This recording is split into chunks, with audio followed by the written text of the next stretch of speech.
ओम साईराम। आजिर साई संदेश रे बाबा कहउछंती, मोर प्रिय संतान, तुमे मो उपरे केवल गोटिए थर विश्वास करिकी देख।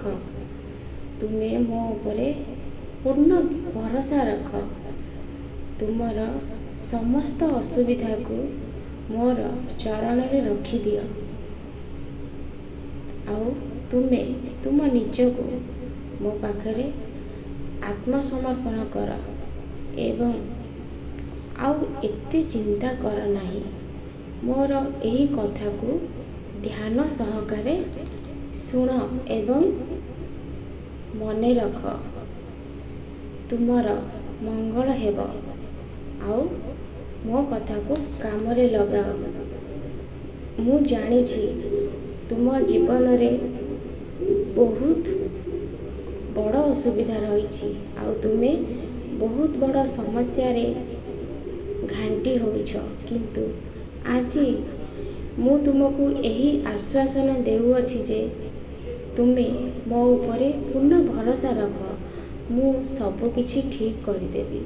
किंतु मोर किछि संतान माने मोर ए कथा को अणदेखा करूछंती।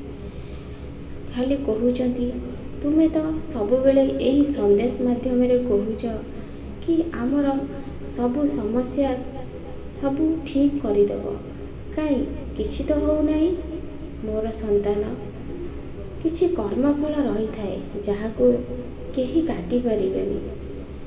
तुमे तुमर फल कर्म द्वारा से कर्मफल को काटी परिबो।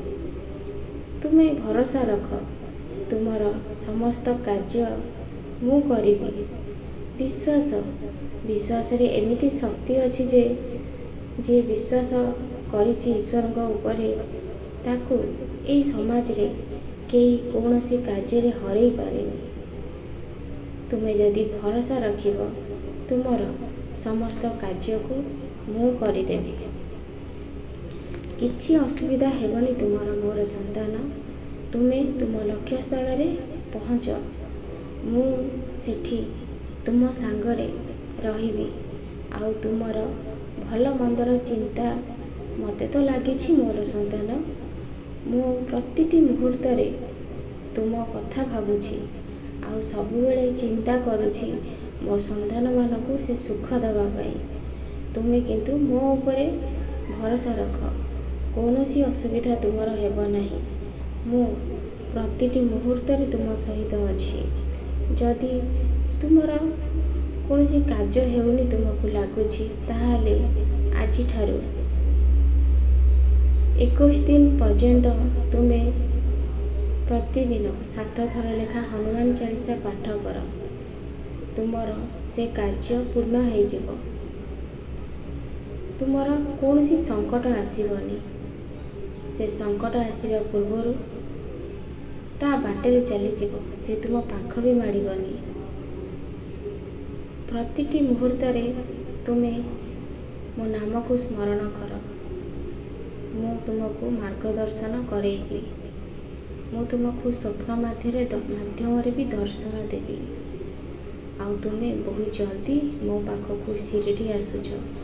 से शिरडी रो टिकेट जेतेबेले तुम हाथ रे पड़ी जीवो ना, सेतेबेले तुमे भी आश्चर्य हेई जीवो।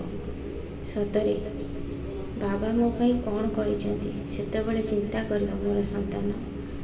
आउ कहिबनी जे ए संदेश माध्यम रे बाबा हमको मिछ ही कहउछंती।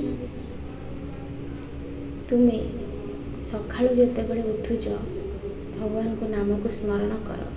भगवान को धन्यवाद कुह। आउ दिनटी तुमर निश्चय भलरे कटिबो। तुमे बहुत हस। तुम जीवन रे मु अछि, तुम साई। तुमे सब किछि भूली जाओ। तुमे मो नाम को स्मरण कर। तुम परिवार रो कोनोसी अमंगल मु हेबाको देबिनी। मु सबु बेले छाई परी तुम परिवार भितर ही अछि। तुमे मते कोउठी खोजुछ मोर संतान। तुमे जीवन रे बहुत खुशी रहइबो। मो आशीर्वाद सबु बेले तुम